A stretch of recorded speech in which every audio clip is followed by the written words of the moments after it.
you know, you feel like you're getting better, and then all of a sudden it's stagnant and you're like, oh no, like what's gonna happen? And there's two things you could do. It's either, so my injuries basically nailed me to a wall and said, you have to learn this. You have no other choice. You know, you're not going and, you know, gonna be a professional surfer during this time. You're gonna have to learn. There was something off. I would just get clunking in my hips. Whenever I lifted my leg weird, it would just pop all weird. And when they looked at my hip as well, they said, hey, your bone has a little overgrowth on it and we're gonna have to shave it down. We don't know if we could heal you 100%. And just hearing all the stories, it was a very scary time. And I just felt like the number one thing that I could see looking back is just, if you're suffering with hip pain and you've been told it's from hip impingement or hip labral tear, you're going to want to listen closely to what Tommy has to say. He has some gems of wisdom to share. He speaks from deep experience going through the highs and the lows of hip pain that's been blamed on hip labral tears and hip impingement bone shapes.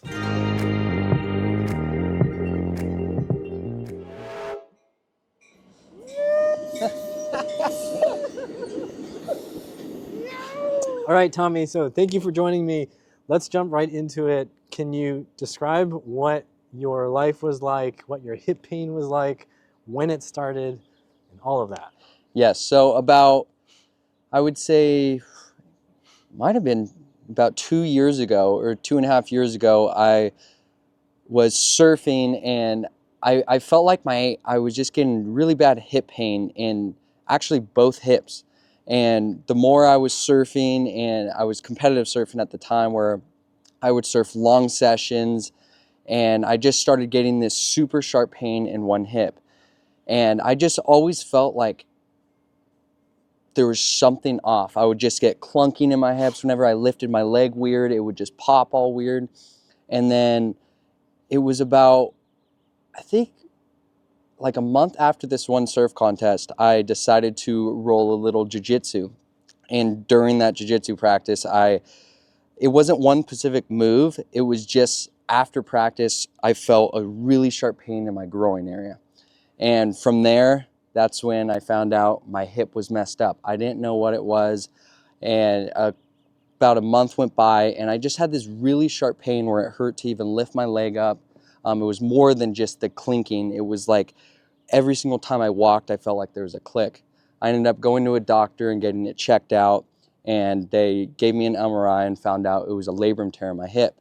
And when they looked at my hip as well, they said, hey, your bone has a little overgrowth on it and we're gonna have to shave it down and give you surgery. But as I was looking up online and talking to people, it looked like surgery was not 100% guaranteed to get fully healed. So that put me in the fear state. I didn't know what to do, so I went to YouTube University and I ended up running across you. And what I saw on your videos was just your confidence in saying, hey, you can get better. You know, you could completely heal yourself without surgery and without going through the risk of maybe having surgery, getting it done, not being 100%, still being in pain, but then where do you go from there? Right. You just kind of got messed up, and now since you have surgery, there's no kind of going back. So I actually, during this time, I'll backtrack a little bit, I had surgery scheduled to fully get it done. And then when I saw you and I reached out to you and got the course, I ended up canceling surgery, going all in on your program. And that completely changed my life.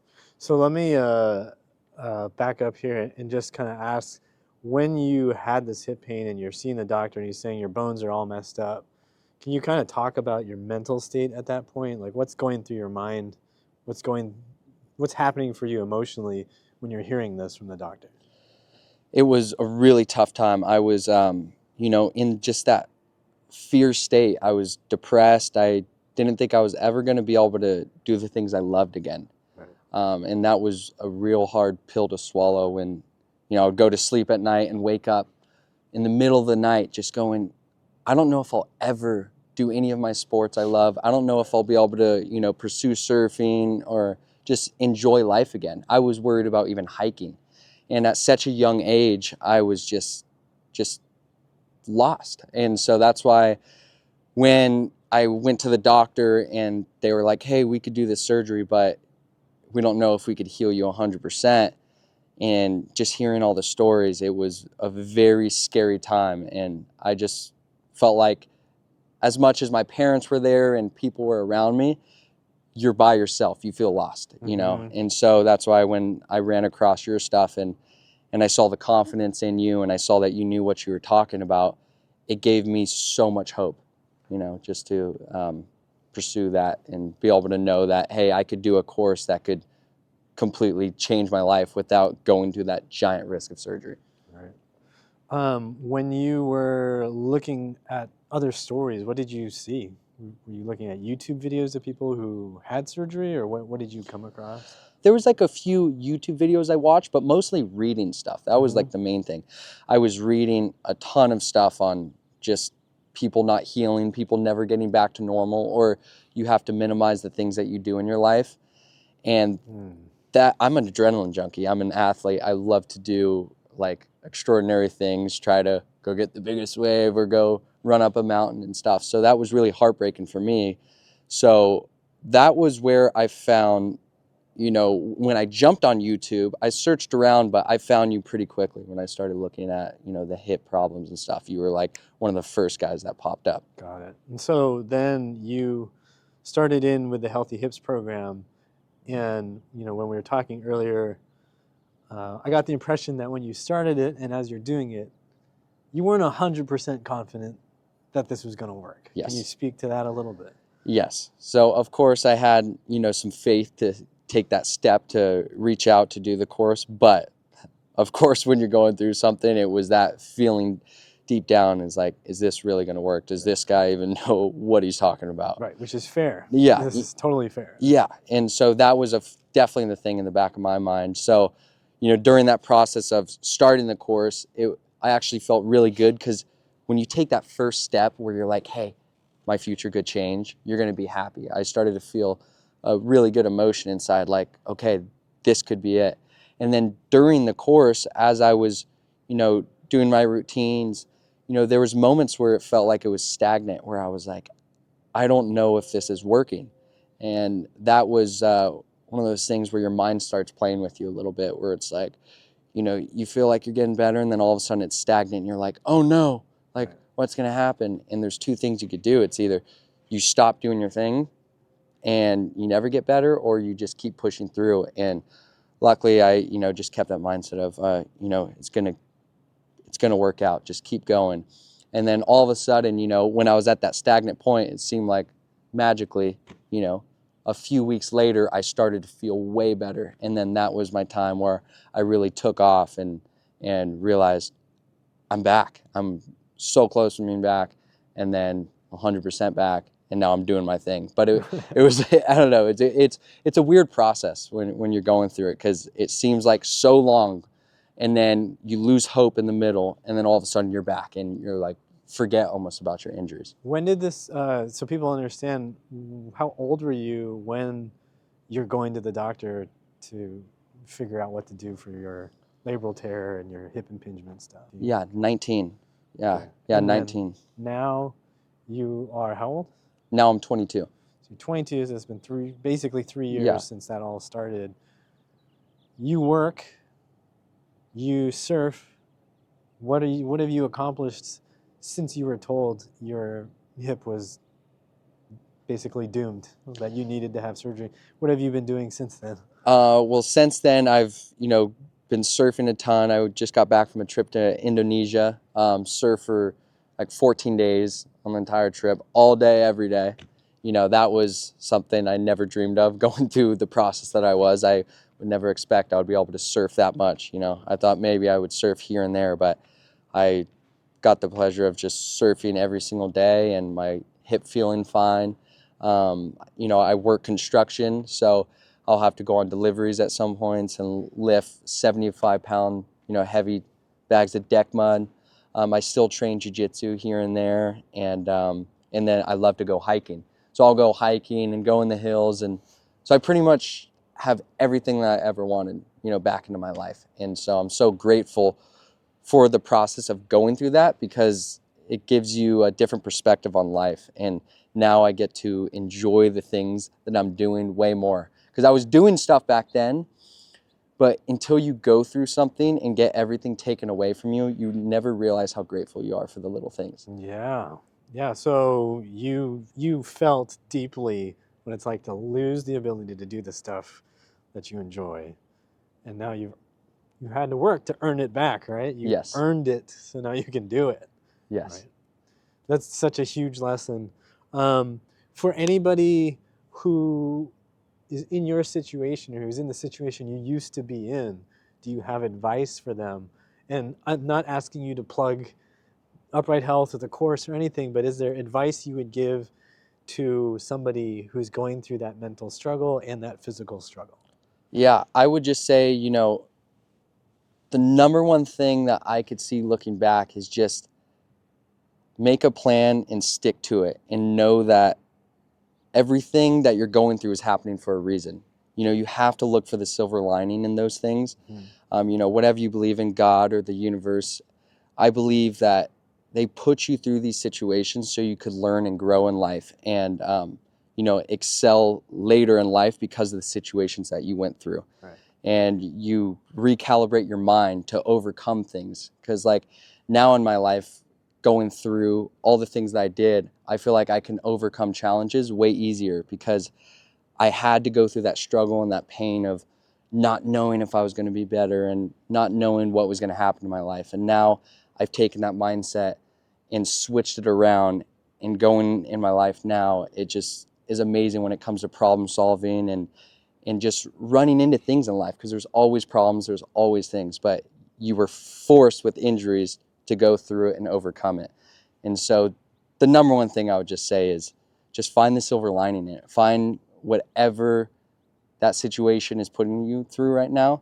Find something that is going to help you grow through the process. Maybe it's learning something new, or just seeking out the small things in life. So when you look back, you know, earlier you were mentioning that you're grateful for having had that hip pain and had that injury. What is it you think that you gained? Can you talk a little bit more about what you think you gained because of that multi-year struggle? Yeah. Well, you know, for my situation, it was actually interesting. I had a learning disorder. I had dyslexia.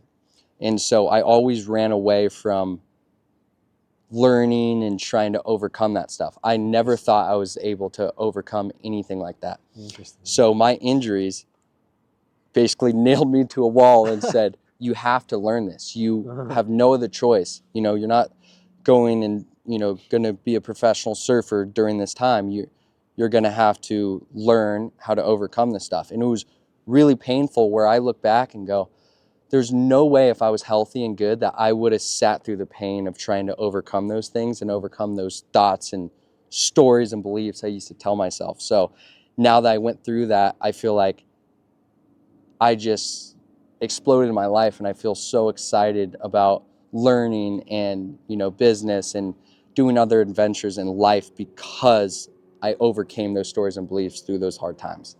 So that's such a huge thing to carry forward, you know, at a young age, to be told, hey, you're messed up basically permanently, and we need to cut some things open, shave it down, and you're not going to get to do anything that you used to love doing. Sorry. Yeah. Right. And then you basically say, no, I'm going to fix this. I got to fix this. I'm going to fix this. And you did. I can't think of anything more empowering to experience at the age of 20, 21, 22, right? That's incredible. So question now is, with your hips, are they perfect 100% of the time? Not 100% of the time. They're not perfect. Good. And You just heard me say good when Tommy said his hips are not 100%, and I'm going to explain that later in this video, but it was for good intentions and for good reasons that you need to understand. So make sure you stay tuned to hear the explanation. you know, that's I feel like just the reality of it, you know, like I feel like everybody's bodies are built different, and some people can go and run 100 miles and come and train the next day and be completely fine, and some people have to work harder and stretch every day and do little exercises to keep your body healthy. And That's where I'm at. I still have to, stretch and do my exercises, and I may have to train harder than the other average person. But the key is that I can do the things that I love. Right. And that's all that matters to me. Right. If I could do the things I love, and if anything, it brings discipline in my life. And that's Right. another thing I learned through it is how important discipline is. Discipline can get you so many places. It can almost get you every place. Your mindset has to switch, but to have discipline in your life is everything. I mean, there's nothing better to have that, I feel like, because that dictates on where you go. And so that's another thing I learned from it. Beautiful. Is there anything else that you think people out there need to hear from you? Just, the main thing, which I'll, repeat again, is just know that whatever you're going through at the moment right now is exactly where you need to be in life. And as long as you know that, and you know that this is building you to become a better person, I think you can go anywhere, and go through anything in life, because you have that faith inside that, hey, it's going to be brighter on the other side, and just make a plan and just trust the process and trust that you're going to get better. Because the more that we believe, we can achieve. I mean, everybody's heard that thing, but it's really true. Like, if you can just trust that you're going to get better and trust that this is all happening for a reason, you're going to be fine, because you're going to feel at peace inside, and things do unravel. Life's about seasons. We go through winter, we go through summer, we go through spring, we go through all these times, and there's always ups and downs. But if we can know through our dark times that there's always going to be light, that's the main thing. So, keep that smile on your face and that attitude right. Yeah. So, final question. When you're 55 years old on your birthday, where are you going to be surfing? Probably Indonesia again. I want to go to the Mentawais on another boat trip. That's, All right. I feel like that's the dream place to go, and I would definitely like to be there on my 55th birthday for sure. Awesome.